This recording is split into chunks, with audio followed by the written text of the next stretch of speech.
Saudara, meski terus disosialisasikan, namun disiplin penerapan protokol kesehatan belum sepenuhnya berjalan di Banda Aceh. Sejumlah warga tampak tidak mengenakan masker yang merupakan alat pelindung diri sebagai upaya pencegahan penyebaran COVID-19.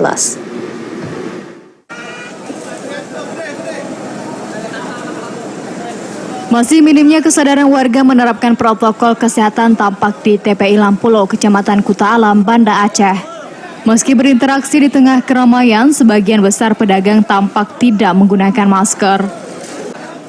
Salah satu alat dari upaya pencegahan penyebaran COVID-19 tersebut hanya digunakan oleh pembeli yang datang.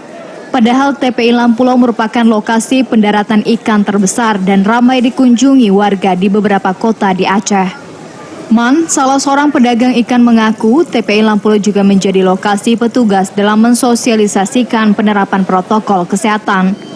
Meski demikian, alasan ketidaknyamanan membuat sebagian besar pedagang enggan menggunakan masker.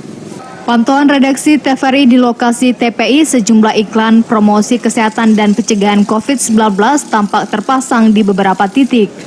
Meski demikian, sejumlah pengunjung tampak kesulitan mencari tempat mencuci tangan karena terbatasnya tempat mencuci tangan yang tersedia di lokasi tersebut. Tempat pencuci tangan hanya terlihat berada di areal pintu masuk, namun tidak dilengkapi dengan sabun pembersih kuman. Hingga Kamis 21 Oktober, Kecamatan Kuta Alam merupakan kecamatan dengan kasus terbanyak penyebaran COVID setelah Kecamatan Syah Kuala dan Ule Kareng. Dari Banda Aceh, Arman Konadi, TVRI melaporkan.